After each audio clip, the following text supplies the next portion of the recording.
Halo, nama saya Muhammad Septrian Asrayesa, NPM 181705108, kelas B, akan mengerjakan ujian akhir praktikum dari mesin learning. Pertama, kita bisa lihat soalnya terlebih dahulu. Ada penjelasan dan analisis data, clustering secara partisional dan hierarchical, classification, dan prediksi menggunakan decision tree. Oke. Lanjut aja ke soal yang pertama, yaitu penjelasan dan analisis data. Oke, pertama kita lihat dulu apa isi datanya.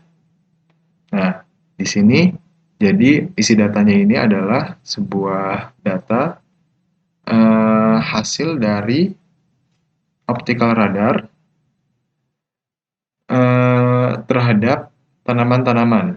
Nah, di sini ada 7 jenis tanaman, yaitu jagung, peas, canola, soybeans, oat, wheat, dan broadleaf.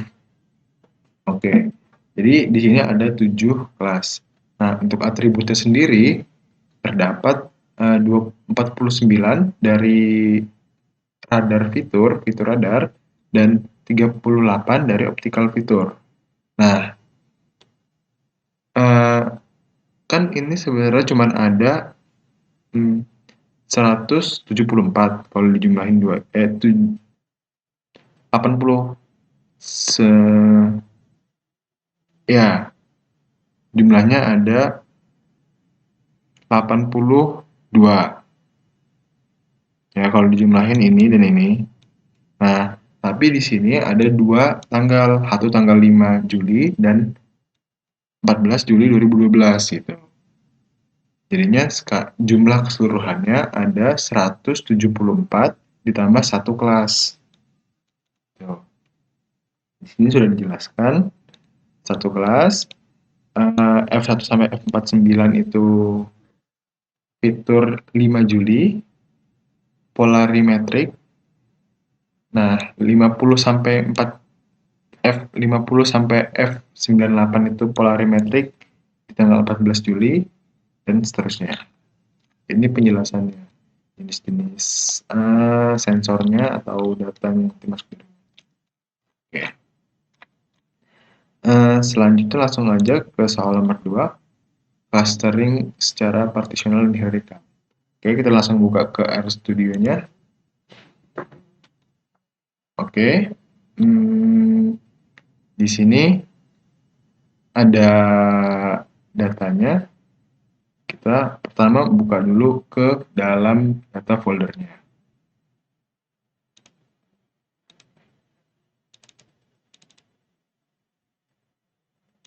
Oke, selanjutnya dari sini yang pertama kali kita lakukan adalah ngebaca datanya.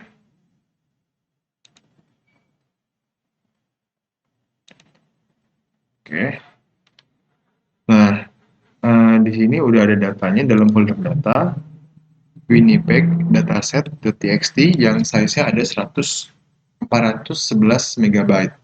Nah, ini datanya cukup besar ya. Kita lanjutin dengan membaca datanya menggunakan fungsi read.csv. Nah, di sini kita tunggu terlebih dahulu dia untuk membaca data yang besar ini.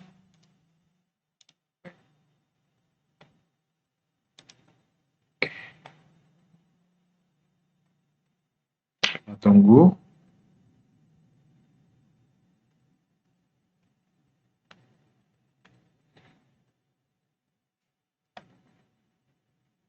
Nah, jadi dalam data ini nanti ada sekitar 300.000, bisa dilihat di sininya. Ada 325.000 instance dan memiliki 175 atribut. Jenisnya ini ada multivariate dan time series. Time series karena dia ada dua waktu, yaitu tanggal 5 dan tanggal 14 Juli. Kita tunggu, ini masih nge-load datanya karena lumayan besar datanya. Oke, sekarang ini sudah di-load. Sekarang kita lihat datanya, isi dari data ini. dalam bentuk tabel ya, data frame. Nah, di sini ada yang pertama itu namanya label ya. Di kolom pertama yaitu label adalah kelasnya, kelas dari tanaman yang dicek itu, yang direkam datanya menggunakan sensor tadi itu.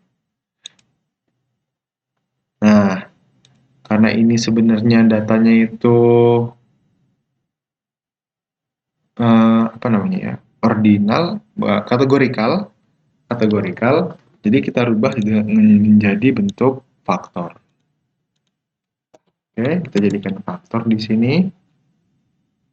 Nah, sekarang yang pertama ini bentuknya udah menjadi faktor. Data yang pertama. Oke. Kalau kita buat str my data 1, dan terlihat di sini ada faktor dengan 7 level. 1, 2, 3, 4, 5, 6, 7. Begitu. Oke, selanjutnya karena datanya terlalu banyak dan tidak memungkinkan untuk digunakan keseluruhannya dalam laptop saya, laptop rumahan, maka kita hanya akan melakukan sampling data yang akan kita proses nanti. Nah, saya di sini akan melakukan sampling sebanyak 20 instance untuk setiap kelasnya. Pertama kita set seed-nya 1, 2, 3, coba saja. Selanjutnya kita ambil sampelnya untuk setiap kelasnya. Nah, saya di sini menggunakan 20 sampel per kelas. Nah, ya. Selanjutnya kita buat sebuah frekuensi table. Artinya kita lihat dari dalam keseluruhan data ini ada berapa banyak sih kelas corn, kelas soybeans, dan yang lainnya itu. Kita buat menggunakan table. Nah, di sini bisa dilihat table ini isinya itu ada 7 ya, menunjukkan banyaknya jumlah masing-masing. Nah, selanjutnya kita buat ke frekuensi tabelnya, kita rubah jadi vektor supaya bisa diproses. Nah, selanjutnya kita buat juga rubah frekuensi tabel tadi jadi frekuensi tabel kumulatif. Kalau dilihat sekarang hasilnya,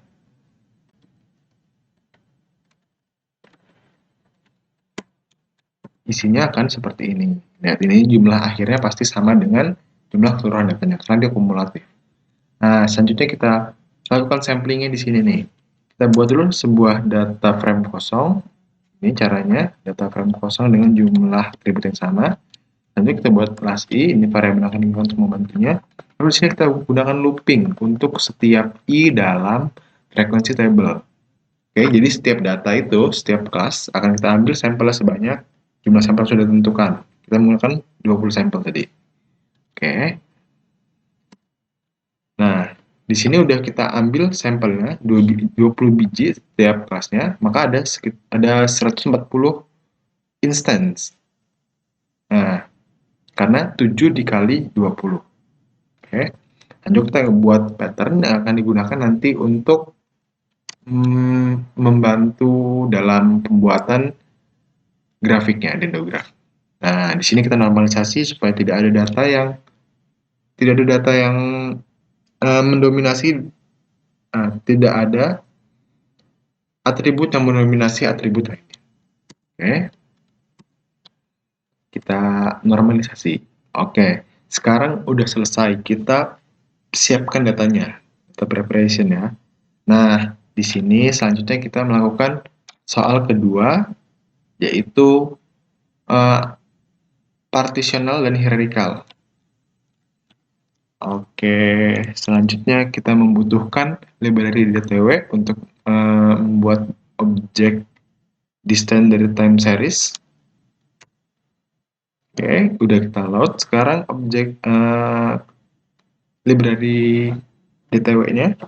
Selanjutnya kita cari distance-nya atau jarak dari setiap objeknya. Objek dari setiap instance-nya. Oke. Nah, di sini kita sedang mencarinya lagi. Nah, di sini kita cuma menggunakan 140 data, cuma sudah cukup memakan waktu dalam membuat distance-nya. Karena itu kita hanya menggunakan segini. Kalau kita menggunakan keseluruhan data, akan jauh lebih lama lagi. Bahkan tidak bisa dijalankan karena membutuhkan size yang cukup besar. Oke, sudah selesai. Nah, karena itu kita simpan dulu si distance-nya tadi. Sekarang kita lanjutkan dengan k-means dulu. Nah, k-means langsung aja kita jalankan membuat model k-means. Oke, sekarang model k-means sudah dibuat. Tentunya kita plot. Nah, sayangnya karena margin gambarnya terlalu besar, dia tidak bisa ditampilkan di sini. Nah, selanjutnya kita lanjut aja ke OSS atau elbow grafiknya. Oke, kita buat yang ini. Selanjutnya kita gambarkan hasilnya. Oke, bisa dilihat di sini. Kita zoom aja biar lebih jelas. Nah, di sini bisa kelihatan bentuk dari elbow grafiknya bahwa dua klaster memiliki penurunan yang sangat tinggi. Kemudian ketiga, keempat, dan semakin lama dia menjadi semakin landai. Seperti itu. Nah, itu yang tadi menggunakan k-means atau partitional clustering. Nah, selanjutnya kita lakukan hierarchical clustering. Menggunakan fungsi hard-class seperti biasa, kita buat model clustering hierarchical-nya. Oke, selanjutnya kita gambarkan dendrogramnya. Oke, ini adalah bentuk dari dendrogram hierarchical tersebut. Bisa kita zoom untuk melihatnya. Nah, di sini sudah kelihatan yang bins ini sangat baik. Ini salah tulis ya ini ya. Bis. Oh, bis. Bis. Lihat dari sini ya. Tadi bis. Apa itu? Kacang-kacangan. Oke. Oke, bisa dilihat lagi. Lanjutkan ke sininya tadi. Nah, ini terlihat gambar dari dendrogramnya. Hasil dari clusteringnya. Lihat ini. Ya, untuk yang bis sudah sangat baik, dia tergabung dalam satu kelas, terkumpul di sini semua. Tidak ada yang di sini juga. Tapi sudah cukup baik ini, tidak terlalu berantakan dan teracak. Oke, selanjutnya kita lanjutkan ke cut tree. Kita potong sebanyak 7. Dan kita lihat di sini hasilnya ada seperti ini, bagian dari setiap hasil dari clusteringnya. Ada yang 35 untuk klaster pertama, 33 klaster kedua, 9 klaster ketiga, 17 klaster keempat, 13 klaster kelima, 11 klaster keenam, dan 22 di klaster ketujuh. Seperti itu. Oke, untuk yang ini, untuk yang clustering sudah selesai. Selanjutnya kita melakukan klasifikasi. Klasifikasi menggunakan decision tree. Nah, di sini udah ada soalan juga, classification dan prediksi menggunakan decision tree. Pisahkan data menjadi 80% dan 20% data tes. Oke, lanjutkan ya. Ke sini kita load dulu library yang dibutuhkan, yaitu library party. Oke. Nah, setelah kita load library party, selanjutnya kita lakukan partisi data training dan testing. Kita pisahkan ya. Nah, karena tadi udah dipakai data buatnya itu data sampelnya doang. Nah, selanjutnya kita untuk partisi testing dan trainingnya juga pakai data sampel tadi. Jadi kita cuma pakai 140 data yang sudah kita ambil tadi sampelnya. Lanjutkan. Kita set dulu sheetnya. Kemudian kita ambil indeksnya yang mana training, mana testing. Nah, selanjutnya kita ambil indeks pertama sebagai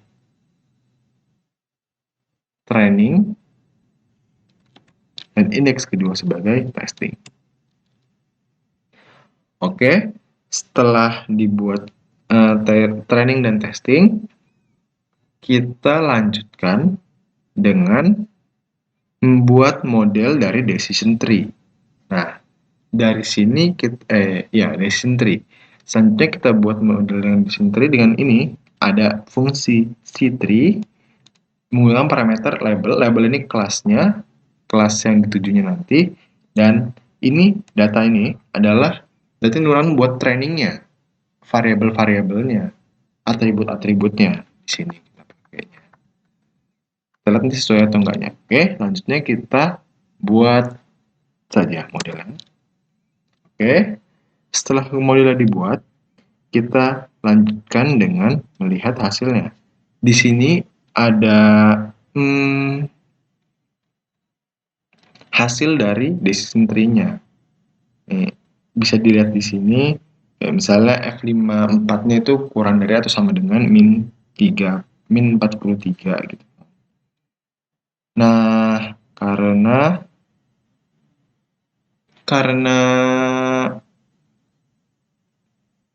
ini susah dimengerti, jauh lebih baik kalau kita lihat dari plotnya langsung saja. Ini kita lihat dari plotnya, bisa dilihat di sini bahwa plotnya seperti ini hasilnya. Sangat baik untuk melakukan klasifikasi di kelas ke-7, kelas ke-2, kelas ke-3. Nah, di sini udah mulai ada sedikit error di kelas ke-5, namun sisanya sudah sangat baik di kelas ke-1-nya. Nah, sama juga di sini kelas ini kelas ke-5 error ya. Begitu ini kelas ke-5 yang benarnya, dan ada error di kelas ke-6-nya sedikit, meleset ke kelas ke-6. Nah, ini ada kelas 6-nya meleset ke kelas ke-5. Nah, ini kelas ke berapa ini ya? Kelas ke-4 sangat baik, dan ini ada yang cukup kurang baik ya. Kelas ke-4, 5, 6-nya masih agak kacau. Oke, kita lanjutkan dengan melihat hasil dari trainingnya. Ini hasil dari trainingnya sudah sangat baik, terlihat di sini. Hanya ada error di kelas ke-4 yang ternyata kelas ke-5. Salah prediksi di sini, tidak sesuai, dan ada juga di 4 ke-6, nah dan 6 ke-5. Nah, juga di sini ada 1 ke-5 nih. Oke. Jadi selanjutnya kita lihat hasil dari akurasinya. Nah, untuk data training, dia menghasilkan akurasi sebesar 93%. Nah, kalau untuk data testingnya, kita lihat di sini data testingnya. Oke, ini ada beberapa error, ada di sini, sini, dan sini. Dan memiliki akurasi 78%, hampir 80%. Sudah cukup baik ya kalau gitu. Memang sudah biasa kalau training jauh lebih baik daripada training sedikit lebih baik daripada testing, karena jadi bukan buat latihan. Kalau gitu inilah hasil dari decision tree-nya soal pertama. Kurang lebihnya saya mohon maaf. Terima kasih.